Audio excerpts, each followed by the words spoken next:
San Miguel Arcángel, con tu luz ilumínanos. San Miguel Arcángel, con tus alas protégenos. San Miguel Arcángel, con tu espada defiéndenos. Amén. En el nombre del Padre, y del Hijo, y del Espíritu Santo. Amén. ¿Quién como Dios? ¿Y después de Dios? Muy bien, vamos a sentarnos.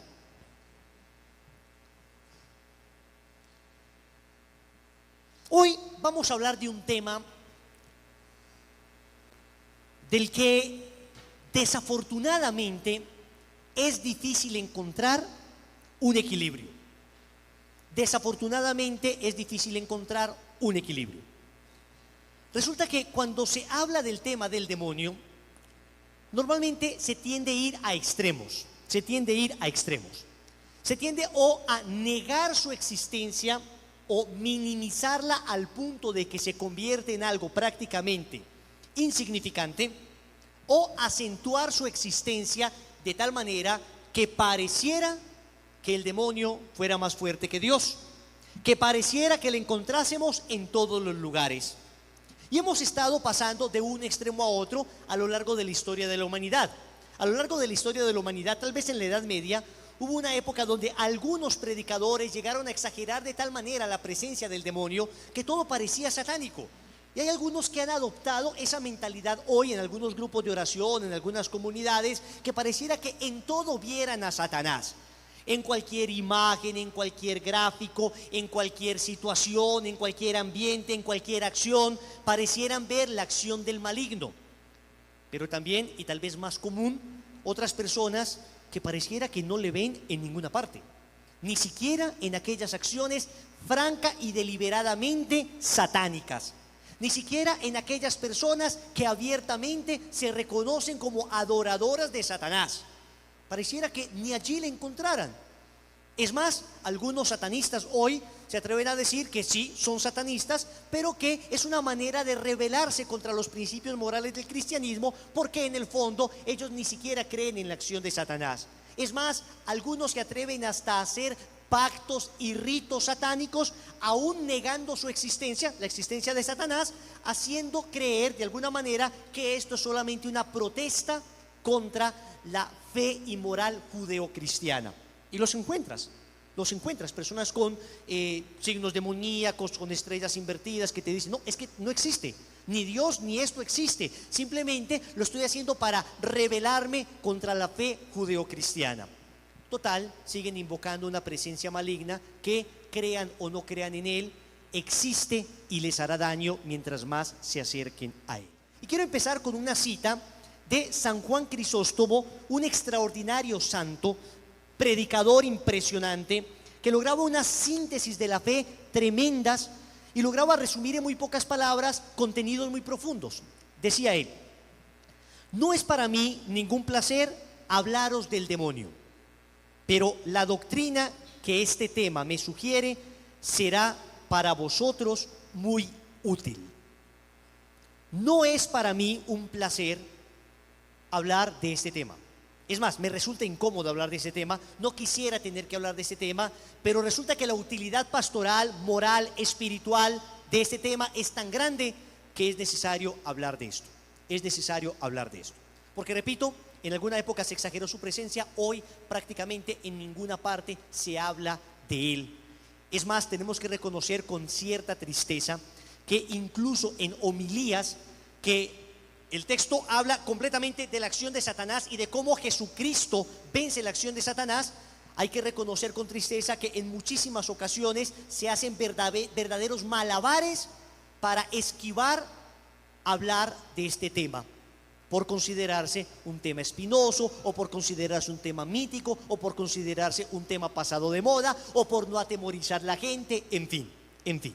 Entonces hay que hablar de ese tema, y hay que hablar de manera equilibrada, porque si no, vamos o a ignorarlo o a temerle, y ambos extremos son dañinos, Si lo ignoramos, si tú crees que no existe, pues no te vas a defender de alguien que crees que no existe.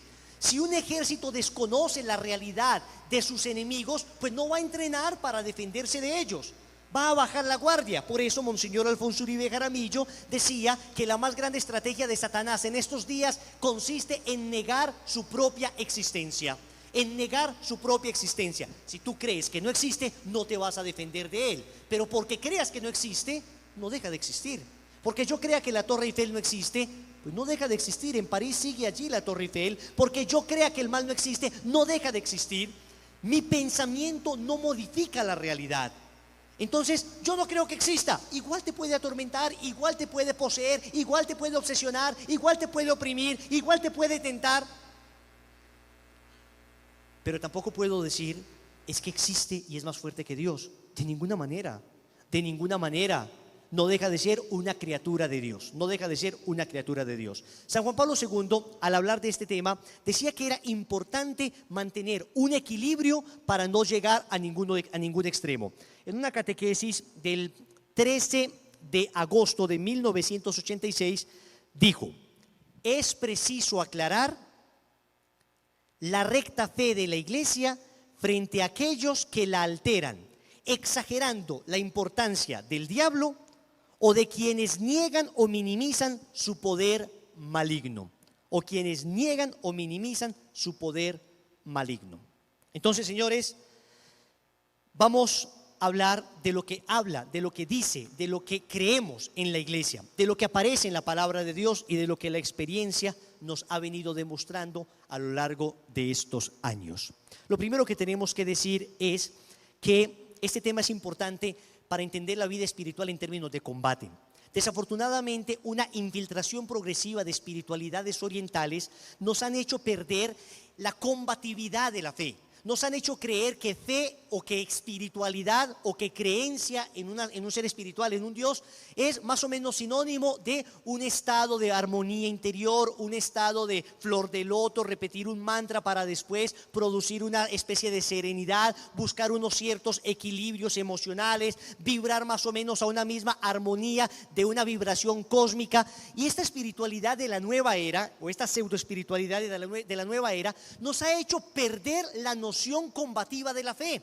El apóstol San Pablo, en la carta a los Efesios, en el capítulo 6, versículo 10, habla de la necesidad de combatir y explica que nos encontramos en una lucha, en un combate espiritual. Si tú ves detalladamente el Padre Nuestro, te das cuenta que al final pedimos al Señor que nos libre del mal. En latín se dice, sed líbranos a malo. En realidad la traducción sería, líbranos del maligno, que nos libre del maligno, porque hay un combate, porque hay una lucha que debemos librar. Y si tú no entiendes tu vida espiritual como una lucha, si tú no entiendes que en el momento del bautismo y especialmente en la confirmación se te animó a ser soldado de Dios, entonces tú no podrás llevar una vida cristiana sólida, porque mantendrás siempre principios débiles, porque tu moral será deficiente, una moral tibia, una moral relativista, porque no sentarás posición respecto a temas delicados en la vida, respecto al tema del aborto, respecto al tema de la castidad, respecto al tema de la adoración al verdadero Dios, respecto al tema de la oración. Siempre vas a mantener una actitud tímida,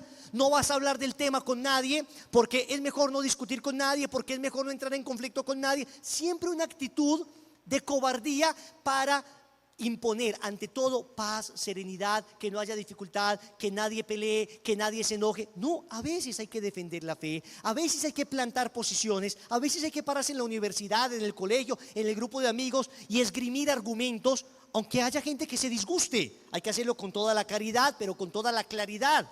La fe implica combate, la fe implica necesariamente una lucha. Y también la lucha interna, la lucha contra el pecado, repito, es una lucha, es un combate. En ocasiones tu concupiscencia, tu inclinación desordenada te inclinará de alguna manera a algún pecado, al placer, al poder, al tener desordenado, y tendrás que combatir internamente contra esto. Pero también el demonio aparecerá como el enemigo que querrá que violentes la ley de Dios, que la quebrantes. Aparecerá como el que te insinuará el pecado, aparecerá con sus tentaciones a tratar de seducirte.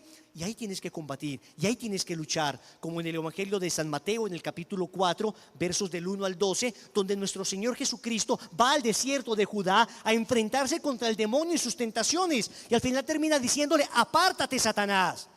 Esto es un combate, señores. Esto es un combate que deliberadamente tenemos que librar, y hay que armarse de valor para librar este combate. ¿Quién como Dios? ¿Y después de Dios? Entonces vamos a ver como en 6 partes este tema de nuestro enemigo el diablo para que podamos quedar con una catequesis más o menos completa, 6 partes que hoy veremos, y después en los siguientes grupos de oración estaremos profundizando en muchas de ellas. Estaremos profundizando en algunos aspectos particulares, en algunos aspectos más espirituales y más pastorales. Hoy, déjenme decirles, vamos a hacer una especie de catequesis sobre lo que creemos acerca del demonio y lo que no creemos acerca del demonio. De lo primero que tenemos que hablar entonces es de su existencia. ¿Existe el demonio? ¿Por qué en ocasiones hemos escuchado, incluso dentro de ambientes eclesiales, y hay que decirlo con tristeza, incluso teólogos católicos, por qué hemos escuchado que el demonio no existe? ¿Por qué hemos escuchado quienes niegan deliberadamente la existencia de Satanás como si fuera en la Biblia una cosa mitológica, como si fuera en la Biblia una leyenda, como si fuera en la Biblia una cosa que deberíamos interpretar de manera diferente? Y cada que se encuentra un pasaje de la Biblia que hable de Satanás, entonces tendríamos que hablar de el mal en general. Deja de existir Satanás como un ser con inteligencia y voluntad y empieza a existir el mal en general. Empieza a existir una abstracción del mal. Empieza a existir una teoría. Sí que existe el mal en general, pero no se puede negar que existe uno malo a partir del cual existe todo el mal. Y ese es Satanás. Entonces vamos rápidamente, en primer lugar, a hablar de la palabra de Dios. En la palabra de Dios aparece con toda claridad desde el Génesis hasta el Apocalipsis la existencia de Satanás. En el capítulo 3 del libro del Génesis aparece ya Satanás tentando a nuestros primeros padres. Aparece en forma de serpiente tentando a nuestros primeros padres. En el libro del Apocalipsis, en el capítulo 12, aparecerá ese mismo Satanás que dice San Juan es el dragón, es la antigua serpiente. Aparecerá persiguiendo a la mujer, que es la Virgen María, y que en términos generales es la iglesia. En Génesis y en el Apocalipsis aparece la acción de Satanás. Sí que es cierto que en el Antiguo Testamento aparece menos Satanás que en el Nuevo Testamento. En el Nuevo Testamento se habla cerca de 511 veces de Satanás, con distintos nombres: diablo, Satán, el enemigo, el acusador, el príncipe de este mundo, el príncipe de las tinieblas, el señor de este mundo. 511 veces en el Nuevo Testamento, señores. En el Antiguo Testamento un poco menos, pero en el Nuevo Testamento se habla muchísimo de la acción de Satanás. ¿Por qué se habla menos en el Antiguo Testamento? Claro que tenemos pasajes en el Antiguo Testamento. Ya cité este de Génesis, cito el de Job. ¿Se acuerdan del libro de Job? En el capítulo 1, versículo 6, aparece Satanás pidiendo permiso a Dios para tentar al justo Job. En el libro de Samuel, en el primer libro de Samuel, aparece Satanás también atormentando a Saúl. En el libro de los Reyes aparece Satanás también levantándose contra el pueblo de Israel y contra David. Aparece en el libro de la sabiduría como el tentador, como el que hace la guerra a los hijos de Dios. O sea, sí que aparece en el Antiguo Testamento, pero no con la claridad que aparece en el Nuevo. ¿Por qué? Señores, por la pedagogía de la revelación, por la pedagogía de Dios. Dios fue revelando progresivamente a Israel, que era un pueblo monoteísta. Monoteísta significa que creía en un solo Dios, que estaba rodeado de pueblos politeístas, es decir, que creía que había muchos dioses. Dios fue revelándole progresivamente a este pueblo de Israel su presencia, su divinidad, que Él era el creador de todo lo que existía, y solo a través de un proceso de madurez el pueblo de Israel fue comprendiendo que no es que exista un Dios del bien llamado Yahvé y un Dios del mal llamado Satán. No, que había un Dios que era el creador de todo y que aún Satán se sometía a ese Dios. Entonces por eso fue progresivo, para que Israel no fuera a creer que había un Dios malo, un Dios perverso que sería Satanás, más o menos opuesto al Dios bueno y más o menos con igual magnitud. Estos fueron los dualismos o los maniqueísmos que existieron en los pueblos paganos. Israel tenía claro que Dios era un Dios creador y que ese Dios creador creó todo bueno, y que sin embargo hubo una criatura suya que se pervirtió, y este fue Satanás.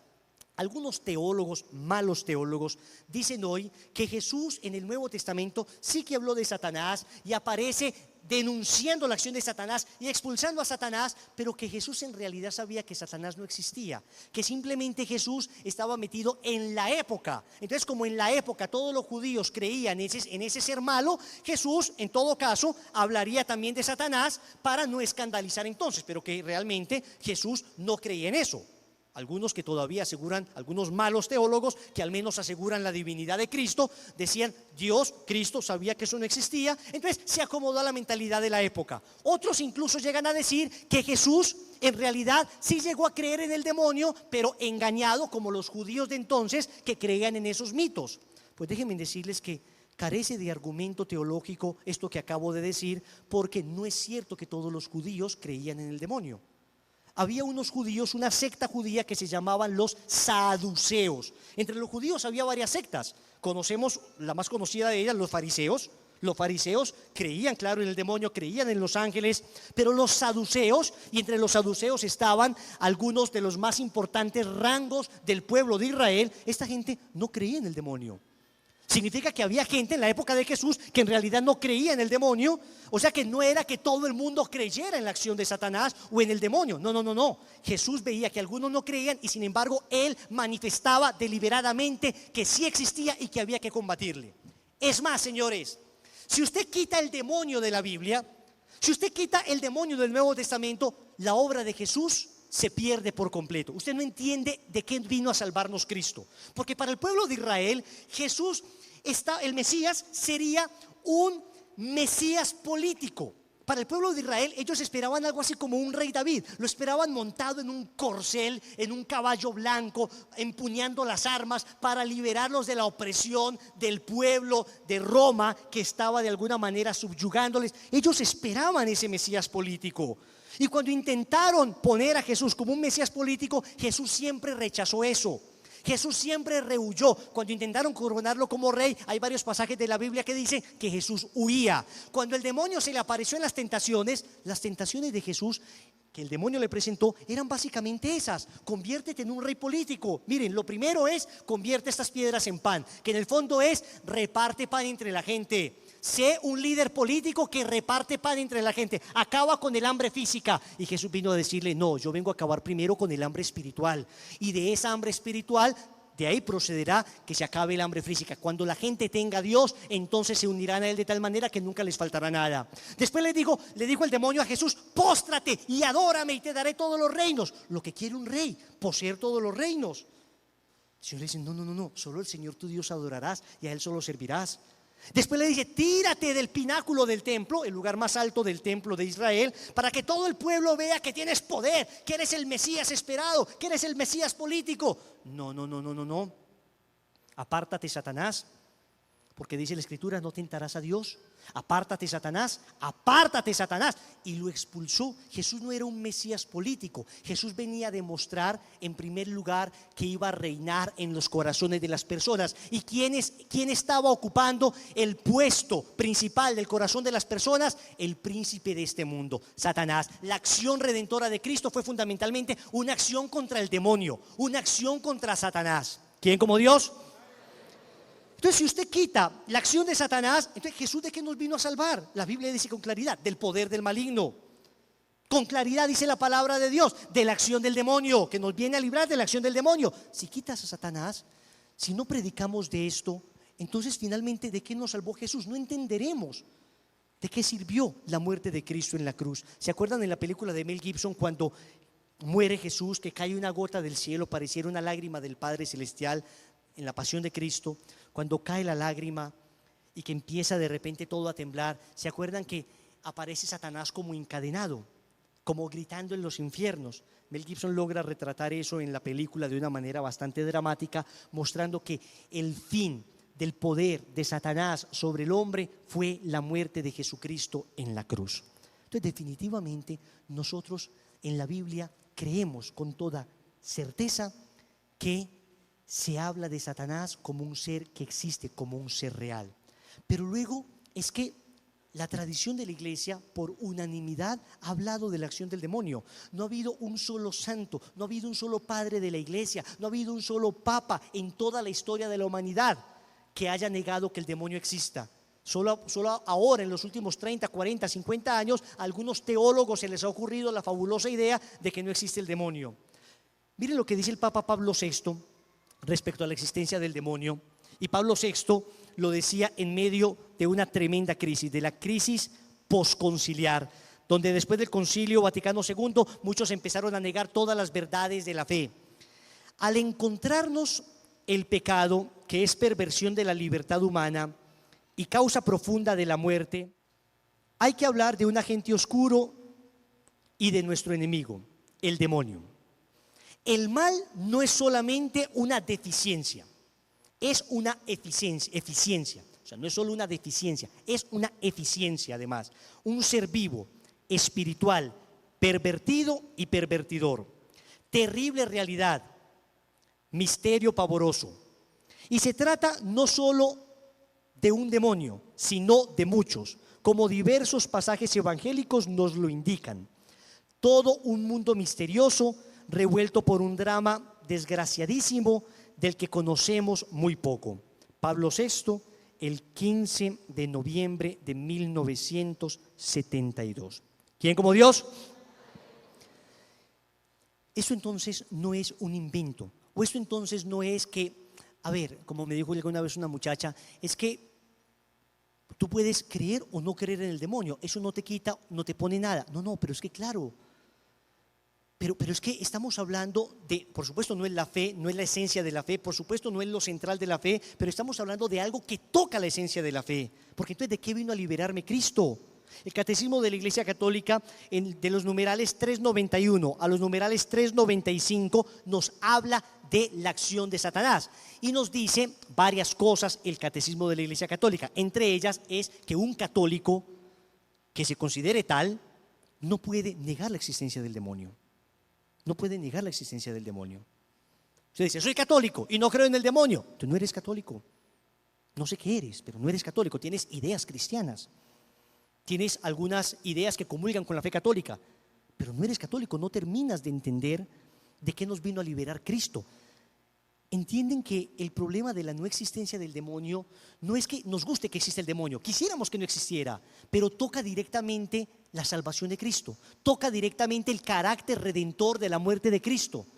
Negar la existencia de Satanás es negar que Cristo nos liberó de su acción. Entonces, finalmente, ¿Cristo para qué murió?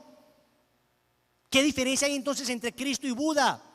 ¿Qué diferencia hay entre Cristo y Saint Germain y cualquier otro iluminado que simplemente nos dio un buen ejemplo de morir por alguna causa noble? No, la muerte de Cristo trajo efectivamente el poder para vencer a Satanás. ¿Quién como Dios? Muy bien. Entonces dijimos, existe el demonio. Esto lo confirma la palabra de Dios, lo confirman los santos, lo confirma el magisterio de la Iglesia, lo vimos en el catecismo, pero lo confirma la vida diaria, lo confirma la experiencia cotidiana. Señores, yo he tenido la oportunidad, y créanme, ha sido una bendición, de poder acompañar a múltiples sacerdotes exorcistas en diversos momentos de exorcismo. Y créanme que lo que uno ve allí es para no tener duda alguna de la existencia de Satanás. Duda alguna de la existencia de Satanás. Al primer exorcista que acompañé en un exorcismo oficial, el padre José, un sacerdote comboniano, yo tenía entonces 17 años, o sea, esto fue la semana pasada, y me ha tocado ver algo realmente impresionante. Esto fue a una chica que llevaba un largo proceso de exorcismos. Entiendan que los exorcismos no se hacen simplemente una vez y ya, no, son rituales y rituales y rituales de exorcismos. Entonces era uno de las sesiones, no sé si era la 4, la 5, la 6. Llego al cuarto, el sacerdote, el padre tenía el ritual de exorcismo con sus debidas aprobaciones. El sacerdote empezó el proceso de exorcismo, la chica estaba sentada en una silla, tenía 3 personas al lado y lado, y unos hombres así llenos de músculos, unos hombres muy fuertes. Entonces yo me iba a poner ahí y me sentaron, me dejaron en una esquina, había una señora rezando en una esquina y yo en la otra esquina rezando.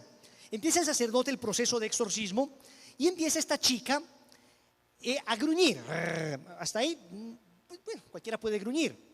Pero cuando esta chica en medio del ritual de exorcismo empieza a levantarse y se le empiezan a crispar las manos, como a voltear, y empiezo a ver que el cabello se le empieza a elevar, yo dije esto no es tan normal, esto no se logra tan fácil, esto no puede ser producto de efectos visuales, lo estoy viendo yo.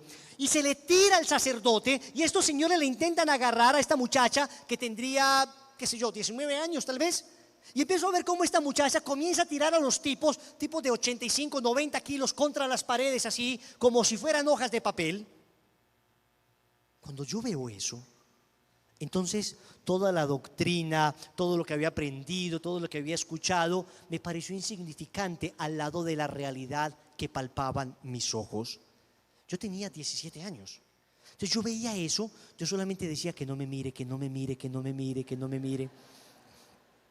Porque tiraba a la gente y se le acercaba más al sacerdote. Claro, los otros se reincorporaban, intentaban agarrarla, y hubo un momento donde el padre le dio una orden y cayó en el piso inmediatamente, y ahí los hombres pudieron agarrarle, siempre con mucha fuerza, en medio de un forcejeo terrible. Es tremendo porque las contorsiones casi acrobáticas que hacía esta chica eran sorprendentes. Entonces yo me voy acercando progresivamente en medio de la oración y también un poco de la curiosidad, porque claro, yo ya había leído la doctrina, pues yo tenía muy clara la existencia de Satanás, sabía que existían exorcismos, pero era mi primera vez en un exorcismo. Cuando me acerco más y más y más a ver cómo esta muchacha se desfiguraba, botaba babasa, su rostro era absolutamente irreconocible, veo que el sacerdote toma una imagen de Nuestra Señora, la medalla milagrosa, una imagen pequeñita. No sé si el padre la tenía o si ella la cargaba, no recuerdo exactamente, solo sé que la agarra y se la pone en el brazo izquierdo, se la pone. Y esta mujer comienza a gritar: me quema, me quema, me quema.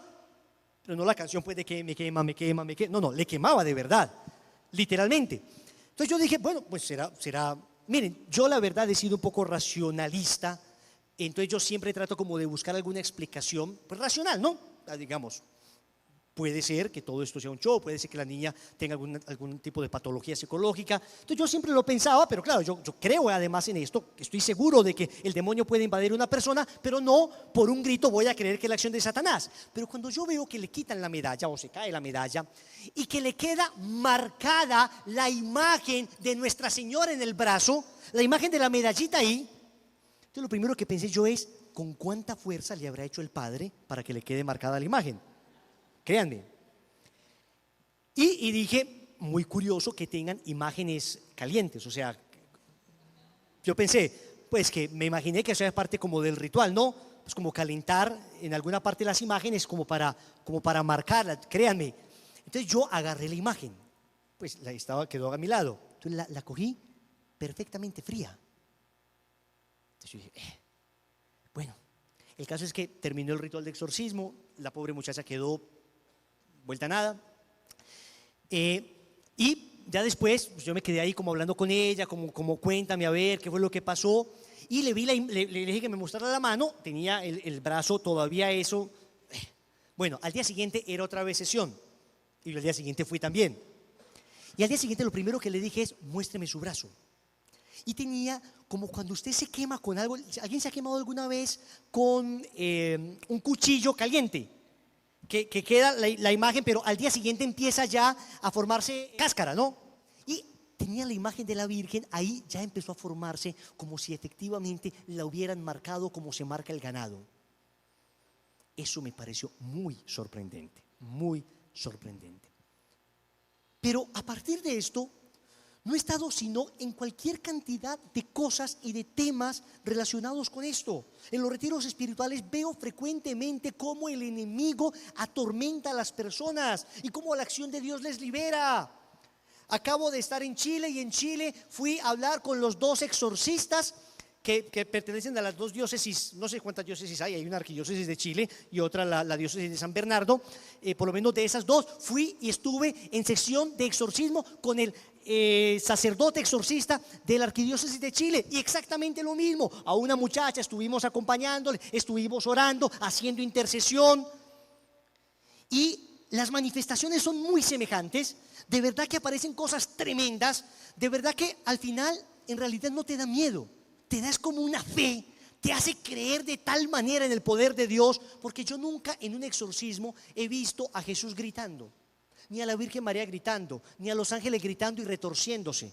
Yo siempre he visto es al demonio gritando, retorciéndose, aullando, lleno de temor, gritando: por favor, no, ya dejen de torturarme. ¿Y dejen de torturarme con qué? Con agua bendita. ¿Dejen de torturarme con qué? Con sacramentales. ¿Dejen de torturarme con qué? Con la presencia de Jesús y Eucaristía. Entonces eso te aumenta la fe de una manera de verdad nunca antes pensada. Y créanme que hay muchas personas en los retiros espirituales a los que hemos podido asistir, que les puedes hablar del amor de Dios 3 días seguidos y no les hace ni cosquillas. Pero cuando ven a ese Dios que por amor libera a una persona de la acción del demonio, entonces les ves de rodillas orando y suplicando porque esta persona se libere. En el último retiro que dicté estuve precisamente acompañando pues un grupo de personas a través de predicación y a través de acercarlos a los sacramentos, y hubo un momento donde, claro, cuando se convierte la persona, cuando la persona quiere dar un verdadero cambio de su vida, lo que sucede es que tiene que luchar contra el mundo, el demonio y la carne, que son los 3 enemigos del alma. No solamente contra el mundo y la carne, además contra el demonio. Y hoy, desafortunadamente, cada vez más presencia demoníaca en las personas debido a el deceso de la vida espiritual y el aumento de la práctica esotérica. Hoy la gente está dejando de creer en Dios, pero empieza a creer en cualquier cosa, entonces fácilmente se van contaminando. Y en estos 20 años que llevamos dictando retiros espirituales, he visto un ascenso progresivo de la contaminación del demonio en las personas. Así que por una persona que hace 20 años iba a retiro espiritual y te presentaba problema de liberación, hoy hay 5, 6 o 7. Por uno, hoy hay 7. Es un incremento progresivo. ¿Por qué? Porque decía el cardenal Newman que no existe gente atea, que existe gente idólatra, que las personas que no adoran al verdadero Dios terminan adorando cualquier cosa.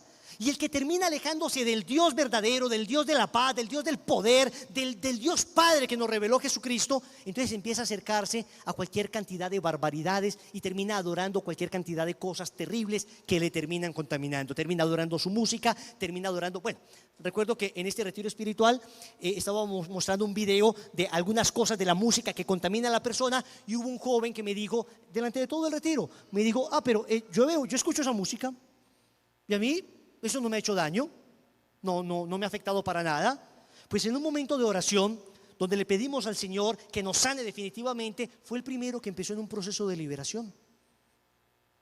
Entonces, no vengan a decirme que esto es un invento, porque es que lo vemos aquí, en Ecuador, en Venezuela, lo vemos en Chile, lo vemos en todas partes, en Estados Unidos, en México, en todas partes donde vamos y dictamos retiros espirituales, vemos esta acción del mal. Pero vemos sobre todo cómo Dios vence al mal. ¿Quién como Dios? Entonces, más allá de toda la doctrina que demuestra la existencia del demonio, la práctica lo demuestra. Basta que vayas donde un exorcista. ¿Y saben qué? El Señor tal vez está urgido de que nos defendamos de la acción de Satanás, y por eso ha permitido que en plataformas como Netflix, que cada vez son peores, déjenme decirles que yo he visto un progresivo deterioro en lo que van presentando en Netflix, ahora que empezaron con sus propias producciones, sus propias películas, sus propias series. Yo creo que es que no hay una sola a la que uno pueda decir, esta se salvó. No, contaminadísimas en materia sexual, contaminadísimas en materia de nueva era. O sea, de verdad que siempre tratan de meter algo de ideología de género, y lo más de curioso, casi todas estas películas y series propias de Netflix terminan mal. Vos te ves una película, por ejemplo, no sé si han visto Black Mirror. O sea, no hay una sola de estos capítulos que terminen, que te dejen como con una sensación de bondad, como que termine bien. No, todas terminan que uno dice, bueno, ¿y acá qué pasó? O sea, como que el mal vence. Finalmente el mal vence. Finalmente no vence el bien como estamos acostumbrados a las películas, que después de que el mal fue muy fuerte, después de muchos esfuerzos, finalmente el bien se impone. No. Uno dice, ¿acá qué pasó? Bueno, entonces, pero aún en medio de esa cantidad de cosas terribles que hay algunas cosas que todavía se salvan, y entre ellas hay un documental sobre el padre Gabriel Amorth, el demonio y el padre Amorth, el demonio y el exorcista creo que se llama, ¿no? Y es un documental qué hizo el autor de la película, el director de la película El Exorcismo. Lo pueden buscar en Netflix, no sé si todavía esté. Pero es un documental muy bien logrado, porque el director de la película El Exorcista, el director de la película El Exorcista, pues contacta al padre Gabriel Amor y dice que hizo esta película, pero que jamás había estado en un exorcismo, y le pide permiso para presenciar un exorcismo. Y el padre Amor le da permiso, y le da permiso para que grabe el exorcismo, y aparece grabado el exorcismo. Y aparece, realmente no es un exorcismo muy fuerte, es decir, para lo que hemos visto, uno lo ve y uno creería que es una cosa mucho más fuerte. No. Si ya has estado en exorcismos, seguramente no te va a impresionar la manera como convulsiona a la persona, no. Lo que sí impresiona es cómo se le duplica la voz a la posesa. Eso sí impresiona. Porque el tipo no tiene cámaras profesionales, el tipo está grabando con una camarita, tipo Handycam, pues una camarita ahí, porque no le dejan llevar pues una gran producción para esto, no. El padre Amor le dice, solo tú con una cámara sencilla. Y en medio del exorcismo se le escucha doble la voz a la posesa. Y este tipo lleva esto a distintos científicos, y los científicos se quedan pasmados al ver esto. Y dicen que no tienen cómo explicarlo. Algunos psicólogos y psiquiatras intentan catalogarlo en algún tipo de patología, pero dicen, no terminamos de encontrar, nunca había visto esto. Y yo pensaba dentro de mí, Dios mío, y eso que no han visto nada. De verdad, cuando uno lo ve, uno dice, esto no es nada para lo que sucede. ¿Quién como Dios? Y después de Dios, ¿para dónde vamos? Muy bien. Entonces, existe el demonio. Pero, ¿quién es el demonio?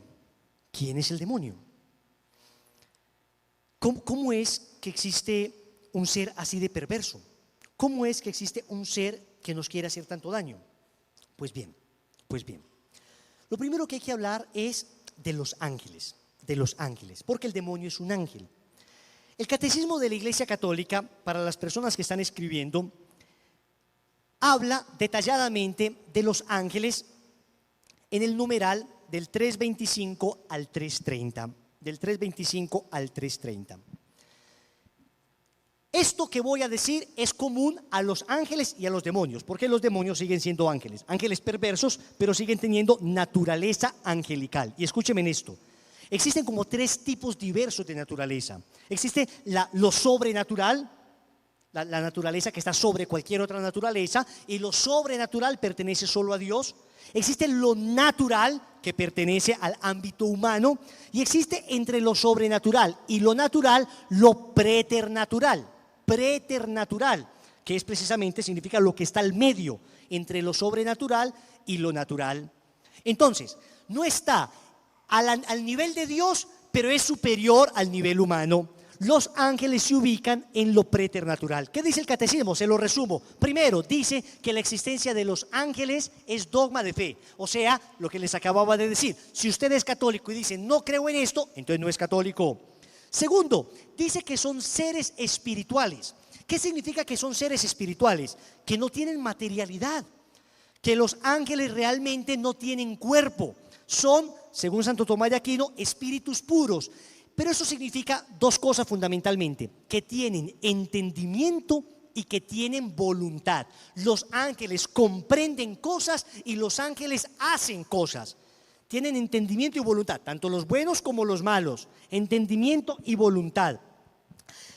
Son seres personales, eso también significa que sean espirituales, y que sean seres personales significa, en otras palabras, que no son energías cósmicas. Hoy la nueva era nos ha hecho creer que todo lo espiritual se resume en términos energéticos. Esos son conceptos de filosofías y espiritualidades orientales. Eso no corresponde a la fe cristiana. Los cristianos creemos en la energía como un fenómeno físico. Tú puedes estudiar la energía como un fenómeno físico, pero no como un fenómeno espiritual. Un fenómeno espiritual para nosotros es un espíritu, no una energía. Entonces Dios no es para nosotros una gran energía, porque una energía no es ser personal. Es decir, una energía no te abraza, una energía no te perdona, con una energía no puedes hablar. ¿Cuándo fue la última vez que hablaste con un bombillo? ¿Cuándo fue la última vez que hablaste con un toma eléctrico? Nunca.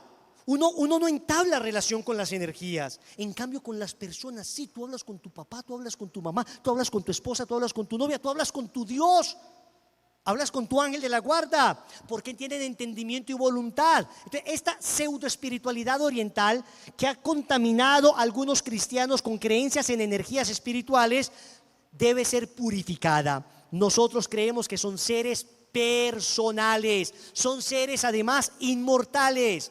Tienen una inteligencia intuitiva. ¿Qué significa eso? Atentos con esto que voy haciendo aplicaciones prácticas. Que tú y yo como seres humanos entendemos de manera discursiva.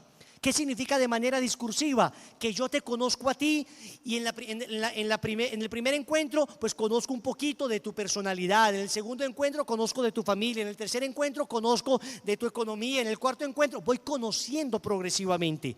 Los ángeles son capaces de captar toda la realidad una vez la conocen. Nosotros vemos una botella y vamos viendo, bueno, es de plástico, contiene agua, tiene tapa. Vamos entendiendo progresivamente. El ángel es capaz de intuitivamente captar el quid, la esencia de las cosas. Por eso es que muchas veces los demonios ayudan a personas nigromances o ayudan a personas que trabajan con la brujería. Usted va donde una bruja y usted va donde la bruja y comienza la bruja a decirle cosas de su vida. ¿Cómo es esto que me dice cosas de mi vida? Cosas que nadie más sabía. Pero claro, porque es que el demonio sí sabe todas esas cosas de ti. Puede que te conozca en ese instante, pero en ese instante aprende todo de ti y es capaz de decirte cosas ocultas. Y la gente queda fascinada.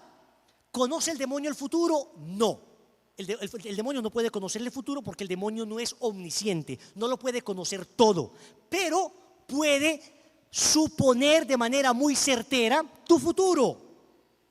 Puede intuir tu futuro, así como yo puedo intuir algo de tu futuro también. Si yo sé, por ejemplo, que Sandra trabaja en un colegio y en ese colegio entran a las 7 de la mañana, yo puedo intuir que ella a partir de la semana que viene se levantará a las 5 de la mañana. Y te voy a decir, el lunes de la semana, dentro de 15 días, te levantarás a las 5 de la mañana. Y a las 6:30 estarás saliendo de tu casa y estarás regresando a tu casa a las 5 de la tarde. Claro, con lo que yo conozco puedo más o menos intuir su comportamiento. Piensen que una persona podría hacer eso y piensen en una persona muy capaz que podría intuir mucho más. Pero el demonio es mucho mejor psicólogo que el mejor psicólogo que tengamos y puede intuir mucho más. Por eso en muchas cosas el demonio puede acertar. No porque conozca el futuro, sino porque de acuerdo a tu comportamiento y tus circunstancias podría llegar a intuir. Por eso es que en muchas ocasiones la gente va donde los brujos y le dicen algo y se cumplió. Claro, porque el demonio es capaz de llegar hasta allá. Nunca con precisión, nunca con perfección, pero sí con intuición. ¿Quién como Dios? Los ángeles en general son mensajeros de Dios, servidores de Dios y son más perfectos que toda la creación visible. O sea, en naturaleza, escúchenme en esto que les voy a decir, en naturaleza los ángeles superan nuestra perfección. O sea, así como los seres humanos superamos la perfección, superamos en perfección a las rocas, a las plantas y a los animales, miren que hay un proceso de progresión en perfección.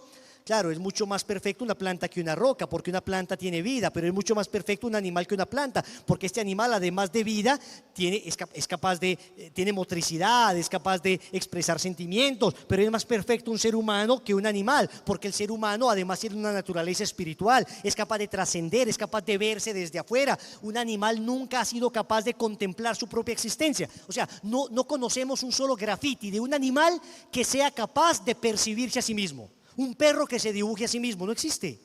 El animal vive en su propia realidad. El ser humano tiene una realidad trascendente porque es capaz de salir de sí y es capaz de contemplarse desde afuera. Eso es trascendencia. Pero los ángeles tienen una naturaleza superior a la nuestra, porque la nuestra está limitada por la corporeidad. La naturaleza angélica no está limitada por la corporeidad. O sea que en cuanto a creación son más perfectos que los hombres. Pero eso no significa, atentos con esto, no significa que tengan más gloria en el cielo que los hombres. Atentos con esto.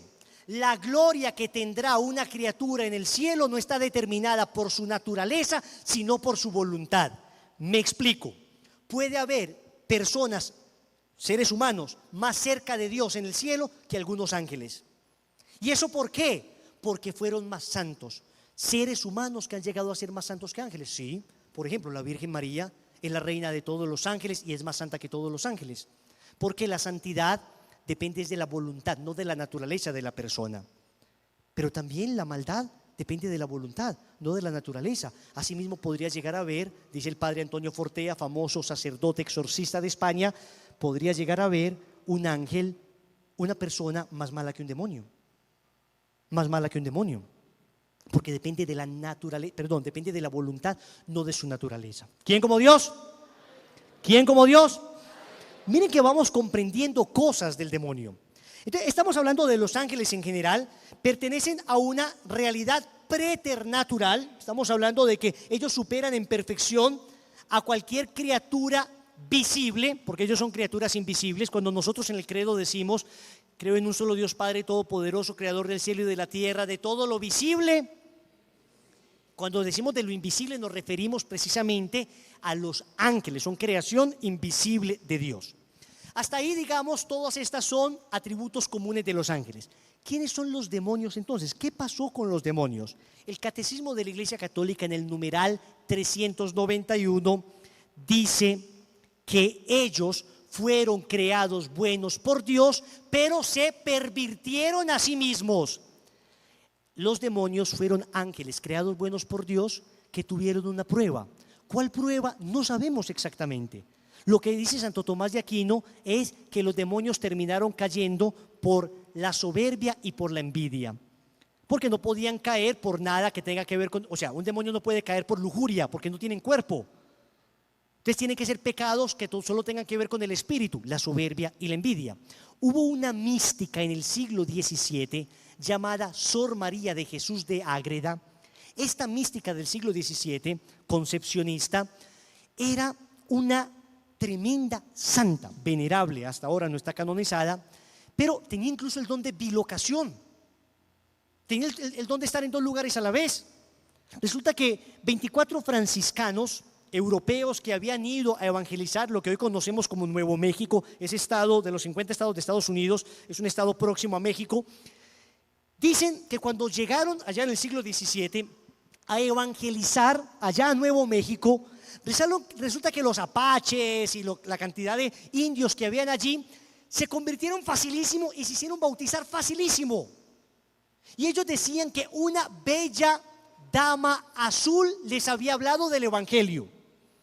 Y ellos entonces sorprendidos, era la época de fama y de santidad de Sor María de Jesús de Ágreda, sorprendidos comienzan a escuchar la descripción que los indígenas hacen de esta monja o de esta mujer.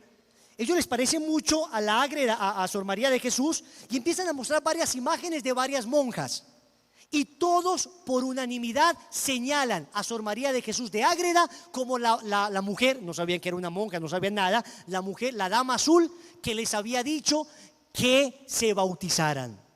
Y esto ocurrió estando viva Sor María de Jesús de Ágreda. Cuando van donde Sor María de Jesús y le preguntan esto y la llevan a la Santa Inquisición a hacer un auto de fe, o sea, le interrogaron a ver, ella reconoce que efectivamente ella era arrebatada por el Señor a evangelizar tierras lejanas, pero era una monja de clausura, físicamente nunca salió de Ágreda, y ahí estaba. Entonces, esta tremenda monja escribió un libro por revelación privada, por locuciones interiores y por visiones, llamado La mística ciudad de Dios. Es toda la vida de la Virgen María. Se han hecho más de 150 ediciones, se ha traducido a más de 200 lenguas. Es un libro bellísimo, bellísimo. Yo les cuento aquí rápidamente, yo siempre había querido conseguirme este libro, La mística ciudad de Dios, pero es un libro difícil de conseguir hoy. Desafortunadamente se ha dejado de leer mucho en los últimos 40 años y ya no es fácil encontrar ediciones. Yo estaba en Televid es un canal católico de aquí de la ciudad de Medellín, estaba terminando un programa en Televid y salgo del programa y me dice: Wilson, una señora quiere hablar con usted, que la llame. A mí se me olvidó llamar a la señora.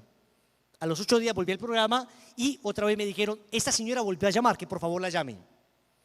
Hablo con la señora, me dice: venga que le tengo un regalo. Bueno, yo le noté una señora pues de bastante edad, al menos 70, 80 años tendría. Y bueno, me fui para allá. Dije, a ver, deme la dirección. Llego allá y la señora me dice, vea, le tengo un regalo. Resulta que mi mejor amiga vivió conmigo 40 años. Conmigo, acá en mi casa, la señora era casada, la señora tenía, no sé, 2, 3 hijos. Y mi mejor amiga, me dijo esta palabra, a mí me dejó impactado lo que me dijo. Mi mejor amiga era una mujer perfecta. Perfecta. Esas palabras todavía me acuerdo y me retumban. Me dijo, perfecta en todo, perfecta en caridad, perfecta en santidad, perfecta en oración, perfecta en limpieza, un temperamento perfecto. Era perfecta. Ella murió no sé hace cuánto, hace algunos meses, años. Y antes de morir me dio un regalo. Resulta que mi mejor amiga leía todos los días este libro. Y sacó un libro, todos los días. Y de este libro fue que aprendió a ser así. Porque ella para mí era como la Virgen María. Me decía su amiga, es que una cosa es que vos digas, ay, tan buena gente este muchacho, ay, tan querida aquella, ay, como se ve de buen esposo este, ay, como se ve de buena esposa esta. Claro, usted a lo lejos puede ver muy querido a una persona, ¿no? Pero váyase a vivir con él un mes. Váyase a vivir con él un mes. A ver si ese tan querido y tan bello resulta que sí lo era. No, pero otra cosa es que usted diga, viví 40 años con una persona y era perfecta. O sea, me decía, nunca le noté un solo pecado, ni uno. Me decía, no sé ni por qué se confesaba. Y me decía ella, y todos en la casa pensamos lo mismo, mi esposo y mis hijos. ¿Usted se imagina cuando usted se muera que digan eso de usted? Esta persona era perfecta. Yo creo que difícilmente, creo que cuando nosotros nos muramos, en el epitafio va a decir, Señor, recíbela con la misma alegría que te la enviamos. O va a decir, aquí descansa Wilson y en la casa nosotros. Esta mujer era perfecta, a mí me impactó eso. Y resulta que el libro que me da esta señora es La mística ciudad de Dios. Este libro de esta monja Sor María de Jesús de Ágreda. Es impresionante. Yo lo tengo en la casa, lo leo, no todos los días, no con la asiduidad que quisiera, pero bueno. ¿Por qué les digo esto? Porque el Señor le revela en la mística ciudad de Dios a Sor María de Jesús de Ágreda en qué consistió la caída de Satanás.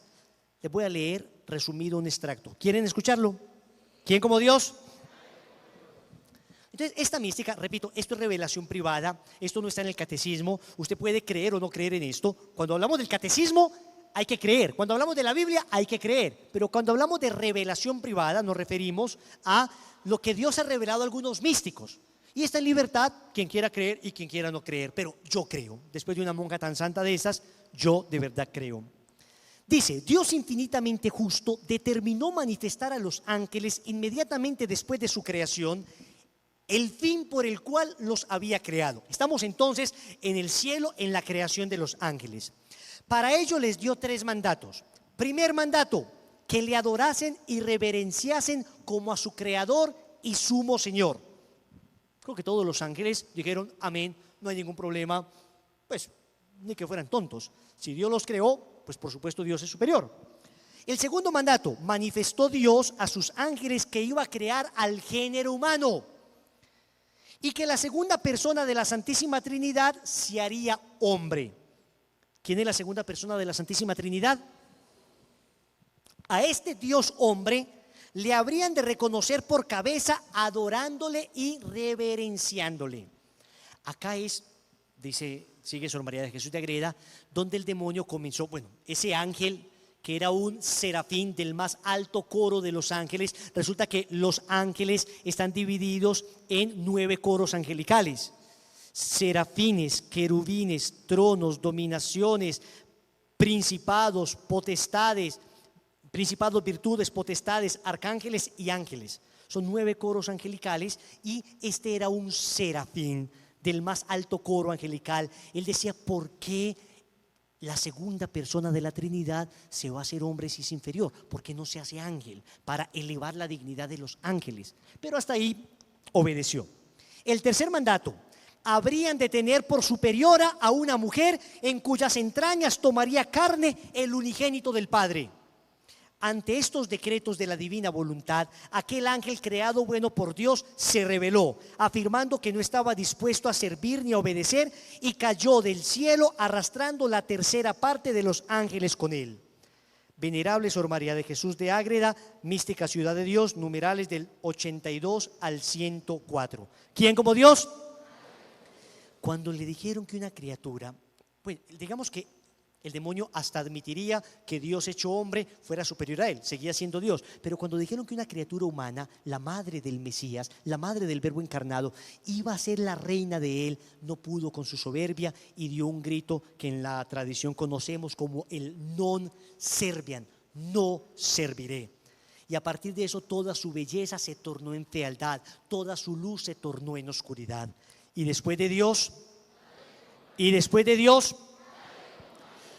y el demonio se revela. El catecismo de la Iglesia Católica habla entonces de esta caída que fue por soberbia, pero la Mística Ciudad de Dios nos cuenta cómo fue. En el libro del Apocalipsis, en el capítulo 12, en el versículo 4, se dice que Satanás, que ese dragón, arrastró con su cola la tercera parte de las estrellas. Todos los teólogos y padres de la iglesia han dicho que esa tercera parte de las estrellas se refiere a los demonios. Se refiere a que de 3 partes de ángeles que hay en el cielo, una tercera parte se convirtió en demonios y 2 terceras partes permanecen siendo ángeles buenos. Significa, para nuestra tranquilidad, que siempre habrá más ángeles buenos que demonios. Siempre habrá más ángeles buenos que demonios. ¿Quién como Dios? Hemos visto la existencia del demonio. Hemos visto la naturaleza del demonio, en qué consiste su naturaleza. Hemos visto la caída del demonio. Y ahora vamos a ver y hablar de la acción del demonio. ¿Cómo actúa el demonio? ¿De qué manera? Y debemos decir que el demonio fundamentalmente actúa a través de la mentira. El demonio es el padre de la mentira. La mentira es el arma por excelencia de Satanás. Y el Señor lo advierte con mucha claridad. Quiero que lo escuchen detenidamente, porque la principal alma del demonio precisamente es esa, es su mentira. Es un mentiroso, como dice Juan 8:44, que adquiere las mejores apariencias para seducir a sus víctimas. O sea, escúcheme, si usted cree que el demonio a usted se le va a aparecer en la noche con cachos, cola, dientes, oliendo a azufre, meneando la cola, usted está muy equivocado. El demonio no se le va a aparecer así, porque si se le apareciera así, ¿sabe usted qué haría? Correría a buscar un cura para confesarse, se transformaría su vida al instante, lleno de miedo, llorando, se iría a comulgar a la iglesia. No, el demonio se te va a aparecer a través de la mentira, con estrategia. Miren esto. Es un lobo vestido con piel de oveja, dice Mateo 7:15. Este ángel de las tinieblas va incluso a disimularse y se disfrazará de ángel de luz, segunda de Corintios 11:14. He aquí por qué su actividad es constantemente señalada como engañosa y de extravío para las naciones o para la tierra. Dice Juan Pablo II, con estas palabras el Señor afirma que el anuncio del reino de Dios es siempre una victoria sobre el diablo, pero al mismo tiempo revela también que la edificación del reino está continuamente expuesta a las insidias del espíritu del mal. Es decir, siempre que se proclama la verdad del evangelio se está expulsando al demonio. Miren, yo les digo cómo sucedió la primera vez que me enfrenté contra un demonio. No fue en el exorcismo. Ese exorcismo que les conté fue el primer exorcismo al que asistí. Pero la primera vez que me tocó enfrentarme directamente contra la acción del demonio. Estaba yo dictando una consagración a la Virgen. Empecé con 10 personas la consagración. 10 personas empecé a dictar. La consagración es un proceso de 9 meses a través de las cuales se va haciendo una entrega progresiva a la Virgen y una renuncia a Satanás. Empecé la consagración con 10 personas y cuando estaba terminando la consagración había solamente una. Quedé con una, la dueña de la casa. Es verdad, es histórico. Entonces la dueña de la casa quedó ahí. Estaba yo dictándole las últimas lecciones de la consagración y estaba predicándole. Entonces yo me acuerdo que hubo un momento donde me entusiasmé tanto predicándole a esta señora, le hablé como con tanto entusiasmo que la señora se puso a llorar, como de la emoción. Y yo le predicaba el evangelio y le predicaba la verdad de Cristo con contundencia y se puso a llorar la señora. Yo tenía en ese entonces 16 años. 16 años. Yo le predicaba. Bueno, la señora se puso a llorar, entonces yo me la acerqué y le dije: tranquila, señora, ya, o sea, cálmese, déjeme terminar. Y ella gritaba ¡ah! Y lloraba más. Yo dije: tan extraño. Entonces me le acerqué y como que le levanté la cabeza y me miró, dio un grito y empezó a reírse. El llanto se convirtió en burla. ¡Ja, ja, ja, ja, ja, ja! Entonces yo veía que eso no era como normal. Y se levantó, ¡ja, ja, ja, ja, ja! Y empezó a reírse. Y era una señora equilibrada, pues yo había estado todo el tiempo en la consagración con ella. Entonces cuando yo veo eso y yo veo su mirada, que del llanto pasó como a la burla, entonces yo dije: acá hay una acción maligna. Yo había visto cosas, pero era la primera vez que me enfrentaba solo contra esto. Entonces pensé: bueno, a ver, el demonio lo que detesta es la humildad.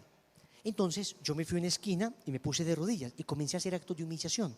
Empecé a decir: Dios mío, yo soy nada, tú eres todo, me abandono en ti. La consagración la dictábamos como a las 5 de la tarde, era una sala grande, ya eran más o menos las 6:15, empezaba a caer ya la noche. Entonces recuerdo que me dice ese espíritu: ja, ja, ja, estás solo y tienes miedo. Yo no había notado que estaba solo ni tenía miedo, pero cuando me dijo eso, pues noté que estaba solo y me empezó a dar miedo, porque yo notaba esa risa, la voz tan diferente.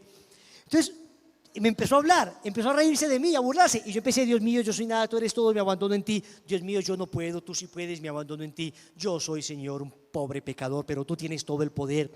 Empecé a orar y empieza a acercárseme la señora, a reírse: jaja, tienes miedo, me decía una y otra vez mientras se acercaba: tienes miedo. Pero mientras yo más invocaba la presencia de Dios, menos miedo tenía, más certeza en mi interior tenía de que el Señor estaba allí, de que esto había sucedido precisamente porque la presencia de Dios estaba allí. Cuando estaba más o menos a 2 metros, yo me puse de pie y agarré mi rosario y le dije: no, ni estoy solo ni tengo miedo. Entonces agarré el rosario y empecé a acercarme y ella empezó a retroceder. Y empezó a retroceder. Yo tenía 16 años. Es más o menos lo mismo, pero sin barba. Y empecé a acercarme con el rosario en mano. Y empecé a rezar: Dios te salve María, llena eres de gracia, el Señor es contigo. Y retrocedía y empecé a decir: acá está Jesús, acá está María, y en el nombre de Jesús nadie puede tocarnos y nadie nos puede hacer daño, y pierde todo poder de hacer daño en el nombre de Jesús. Y mientras decía eso, ella iba retrocediendo, iba perdiendo fuerza hasta que finalmente cayó en el suelo. Entonces yo me le acerqué, ahí empecé a rezar, empecé a hacer un momento de oración, empecé a pedirle a Dios que le ayudara a esta pobre mujer. Y de repente ella, después de un rato de pedirle a Dios y de gruñir un poco en el suelo, ella comienza a llorar nuevamente y comienza a contarme toda su vida. Me comienza a contar toda su vida. Comienza a contarme desde que tenía 4 o 5 años, a contarme cosas que había sufrido, que le habían pasado. Y yo le decía: pero venga, ¿por qué me cuenta esto? Yo no soy sacerdote. No importa, déjeme. Yo no sabía que ella estaba sanándose interiormente. Era una sanación interior hecha por el mismo Señor. Ella iba uniendo, yo no sabía qué hacer, yo ni la dirigía ni nada, yo simplemente estaba ahí escuchando. Y ella lloraba: ay, me pasó esto. Y cuando jugaba voleibol, y tenía no sé cuántos años, me pasó esto, todo. Y yo la escuchaba y yo le decía: pues entregue eso a Jesús. Yo le tranquila, entregué eso a Jesús. Eso fue como media hora todo el tiempo, todo lo que vivimos. Y en esa media hora ella se levanta radiante, se levanta llena de gozo, se levanta llena de felicidad, se levanta una persona nueva. El Señor mismo había hecho una liberación y una sanación interior, Él solito, ahí en ese instante. Fue la primera vez que yo tuve enfrente a una persona así, solito. Yo había visto algunas cosas ya, pero era la primera vez que yo lo tenía solito, y el Señor se encargó de todo. ¿Quién como Dios? Y después de Dios, cuando se predica la verdad, el demonio necesariamente tiene que salir porque no lo soporta. Y lo hemos visto en los retiros espirituales. A veces empezamos solamente la bendición y grita una persona acá, otro se levanta allí, nos intenta tirar una silla. Nos ha pasado. La predicación del Evangelio, como es clara, contundente, expulsa a Satanás. Pero existen, digamos, dos grandes acciones del mal. Una podríamos llamar la acción ordinaria de Satanás y la otra la podríamos llamar la acción extraordinaria de Satanás. El demonio lo que ordinariamente hace es tentar, pero existe la acción extraordinaria que podríamos resumir en obsesión demoníaca, cuando el demonio ataca los sentidos; opresión demoníaca, cuando el demonio ataca una parte del cuerpo; posesión demoníaca, cuando el demonio deliberadamente se introduce al cuerpo de la persona, no a la voluntad de la persona. Jamás el demonio podrá tocar la voluntad de la persona, pero sí que es cierto que el demonio es capaz de poseer un cuerpo. Y precisamente por eso existe el ritual de exorcismo. Eso lo conocemos como la acción extraordinaria del demonio. Miren lo que decía Santa Teresa de Ávila, ya para que concluyamos con la oración. Santa Teresa de Ávila, respecto al temor al demonio, decía: no entiendo estos miedos, demonio, demonio, donde podemos decir Dios, Dios, y hacerle temblar. No entiendo esos miedos, como esos miedos de la gente que dice demonio, demonio, me da miedo, donde podemos decir Dios, Dios, y hacer temblar al demonio. No es un cristiano el que debe temblar ante la presencia del demonio, es el demonio el que debe temblar ante la presencia de un cristiano que sea portador de Cristo, que tenga Cristo dentro de sí. Concluyo con esto. Tuve la oportunidad, el regalo de Dios, de estar entrevistándome con el padre Gabriel Amort. El padre Gabriel Amort murió hace algún tiempo. Ha sido el más grande exorcista de los últimos tiempos. Fue durante muchos años el exorcista de la diócesis de Roma, del Vaticano. Y este padre, estuvimos hablando 2 o 3 horas con él, me impresionó por su vida de santidad, por su profunda humildad. Incluso hoy en el documental, cuando lo vean, se van a dar cuenta que antes de empezar el exorcismo, el padre le hace muecas al demonio, se burla del demonio. Es impresionante, empieza el padre el exorcismo y le hace... Miren, yo he leído muchos libros del Padre Amor y casi en todos aparece la cara de él. Cuando yo veía la cara del Padre Amor, siempre aparecía así, una ceja más abajo que otra, la cara así, me daba un terror. Yo decía, pues con esa cara, ¿cómo no se van a ir los demonios? O sea, yo creía que el Padre Amor era un tipo agrio, amargo. Pero cuando llegamos allá a la entrevista con el Padre Amor era de la comunidad de los Paulinos. Nosotros tenemos un sacerdote amigo paulino que fue el que nos consiguió la cita. De hecho, nos hospedamos donde estaba el Padre Amor, estuvimos ahí una semana, pero la entrevista fue solamente de 3 horas. Cuando llegamos tarde donde el Padre Amor, porque el Padre Hernando con el que estábamos había entendido mal, y, en fin, se trocaron las horas. Y el que salió a recibirnos era el asistente del Padre Amor. El asistente del Padre Amor tenía 95 años. Era el que le ayudaba en los exorcismos. 95 años. Y sale a gritarle al otro padre, que ¿por qué llegan tarde? En italiano, ustedes saben que los italianos gritan mucho, y hablaba así, movía las manos, y este otro empezó a decirle, pero ¿cómo así? Bueno, se empezaron a pelear entre ellos. Nosotros solamente veíamos, ¡eco, mamá! Bueno, muy bien. Sale el Padre Amor y le dice a su asistente, ya, mis amigos, bienvenidos. Entonces le dice el Padre Hernando, en italiano le dice, padre, disculpe, me equivoqué en la hora, no te preocupes, bienvenido. Y nos acercamos a él, empezamos a hablar con él, qué bondad, qué santidad. ¿Saben qué es lo que más me impresionó? Le pregunté, padre, ¿a usted alguna vez se le ha aparecido el demonio? ¿Lo ha atormentado en la noche? ¿Ha sentido que lo oprimen? Dijo, jamás. Y he hecho más de 70,000 exorcismos. 70,000. Yo me puse a hacer cuentas y eso es muchos exorcismos al día, muchos. Claro, y a él le llegaban todos los casos que no podían en ninguna parte, se los mandaban a él, era muy frecuente. De hecho, cuando salíamos nosotros, iba entrando, yo no sé si ustedes se acuerdan de Ángel, el famoso mexicano que exorcizó el Papa en la plaza de San Pedro. Hubo un caso donde el Papa Francisco en una vigilia de Pentecostés, hace un exorcismo, bueno, impone las manos sobre una persona, eso lo llamaron el exorcismo del Papa Francisco, y esa persona comienza ahí en liberación. Nosotros estábamos en la plaza de San Pedro ese día, y nosotros estábamos ahí cuando el Papa hizo eso. Pero lo que no sabíamos es que nos íbamos a encontrar a este muchacho Ángel, después de que salimos nosotros, entrando, iba con el padre Juan Rivas, el legionario de Cristo. Ahí hablamos con él un rato, iba entrando a que el padre Amor le hiciera el exorcismo. Pero cuando le pregunto esto, el padre dice: jamás. Y me dice esto: porque cuando el padre Cándido Amantini, que fue el formador de él, me dijo que el Vaticano quería formarme a mí como el exorcista, pues yo me hice muchas preguntas y tenía muchas dudas. Pero lo primero que hice fue consagrarme a la Virgen María por el método de San Luis María Griñón de Montfort. Entonces yo le dije: padre, ¿con este? Yo: sí, con ese. Yo soy consagrado a la Virgen por el método de Montfort. El demonio jamás me ha tocado, nunca, ni un accidente ni nada. Viví en gracia de Dios todo el tiempo, viví en santidad todo el tiempo. No hay que temerle al demonio, muchachos. Hay que temerle al pecado.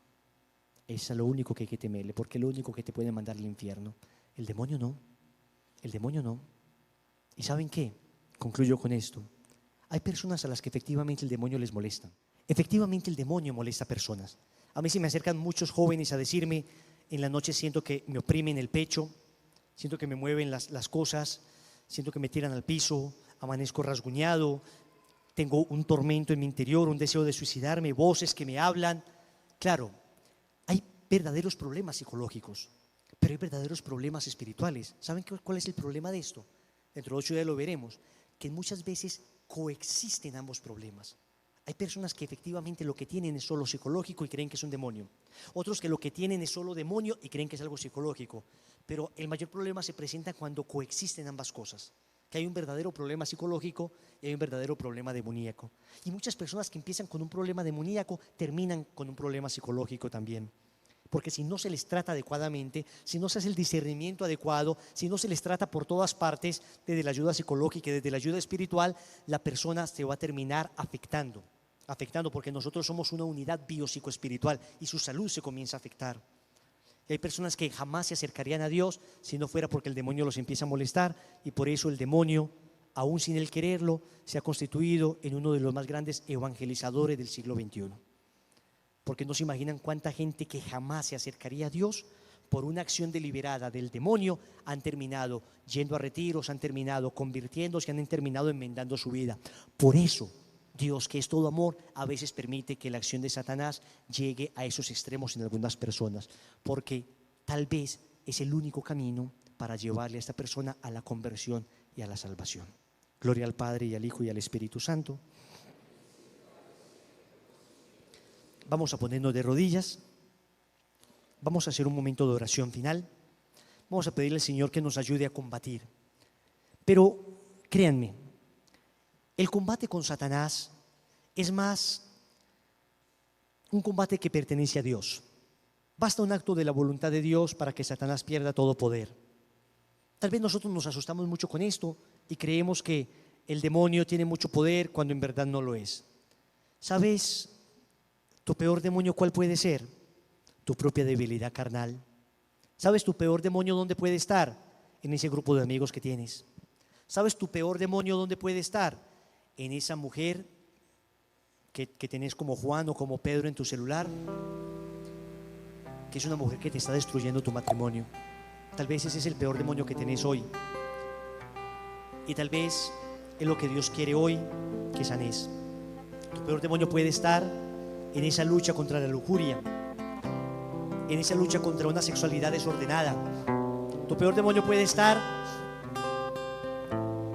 en ese combate contra tu vanidad, contra tu carácter, contra la mentira.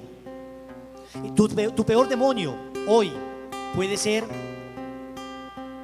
esa lucha que tienes para acercarte a Dios, ese terror que tienes de cambiar de vida.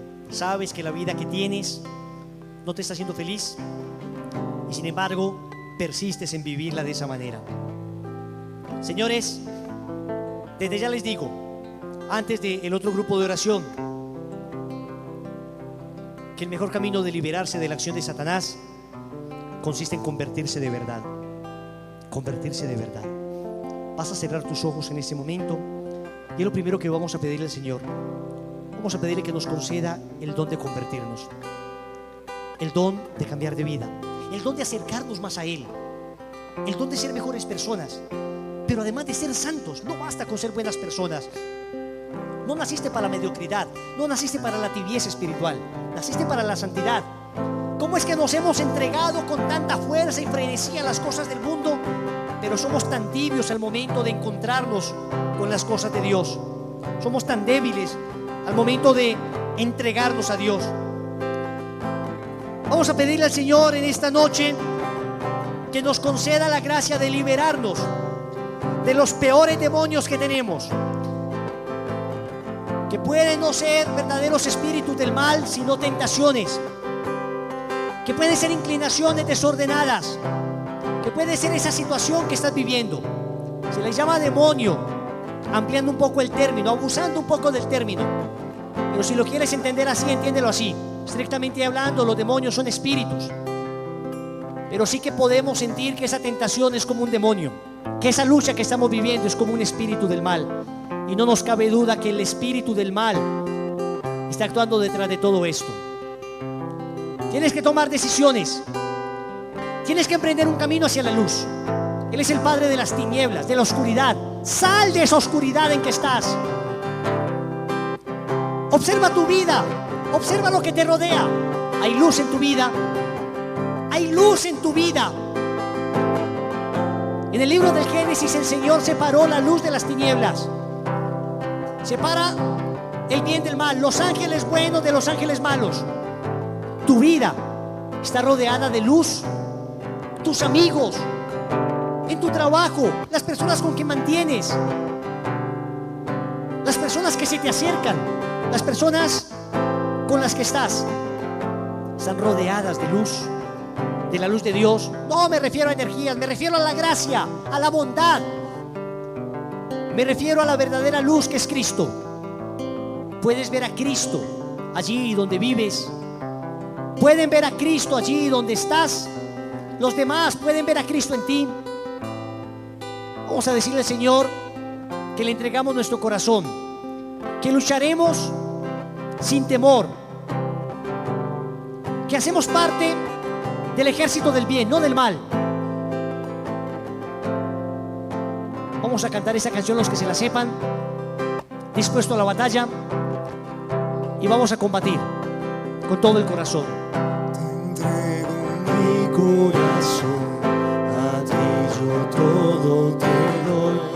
Estoy dispuesto a pelear, pero acompáñame, mamá, aunque todo tenga que dejar, aunque amigos deba abandonar. No voy a volver atrás, pero acompáñame, mamá.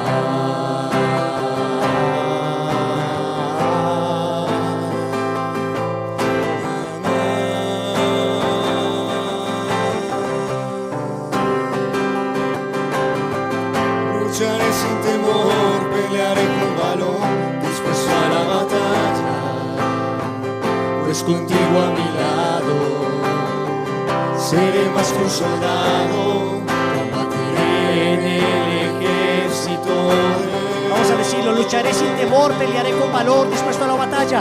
Lucharé sin temor, pelearé con valor, dispuesto a la batalla. Pues contigo a mi lado, seré más que un soldado. Contigo a mi lado, seré más que un soldado, combatiré en el ejército de Nuevamente, lucharé sin temor, pelearé con valor. Dilo. Lucharé sin temor, pelearé con valor, dispuesto a la batalla. a la batalla. Pues contigo a mi lado seré más que un soldado. Contigo a mi lado, seré más que un soldado, combatiré en el ejército de... Vas a decirlo nuevamente, lucharé sin temor, pelearé con valor. Lucharé sin temor, pelearé con valor, dispuesto a la batalla. Pues contigo a mi lado pues contigo a mi lado seré más que un soldado. seré más que un soldado, combatiré en el ejército de Dios. Vas a repetir conmigo, en el nombre de Jesús, renuncio a Satanás, a sus seducciones y a sus obras, y me consagro a Jesucristo para vivir mi compromiso con Él durante todos los días de mi vida. Amén. Lucharé sin temor, pelearé con valor, dispuesto a la batalla, Pues contigo a mi lado pues contigo a mi lado seré más que un soldado. seré más que un soldado, Combatiré, combatiré en el ejército de Dios. dilo, lucharé sin temor, fuerte. Lucharé sin temor, pelearé con valor, dispuesto a la batalla, Pues contigo a mi lado pues contigo a mi lado seré más que un soldado. seré más que un soldado, combatiré en el ejército de Dios. Gracias, Señor, por esta noche, En el porque ejército de nos Dios. preparas a combatir. Porque esto es el inicio de un combate del que sabemos que eres victorioso. Digamos todos: Padre nuestro que estás en el cielo, santificado sea tu nombre. Venga a nosotros tu reino. Hágase tu voluntad en la tierra como en el cielo. Danos hoy nuestro pan de cada día. Perdona nuestras ofensas, como también nosotros perdonamos a los que nos ofenden. No nos dejes caer en la tentación y líbranos del mal. Dios te salve María, llena eres de gracia, el Señor es contigo. Bendita tú eres entre todas las mujeres, y bendito es el fruto de tu vientre Jesús. Santa María, Madre de Dios, ruega por nosotros pecadores, ahora y en la hora de nuestra muerte. Inclinamos nuestra cabeza y decimos con fe: gloria al Padre, y al Hijo, y al Espíritu Santo. Principios, ahora y siempre, por los siglos.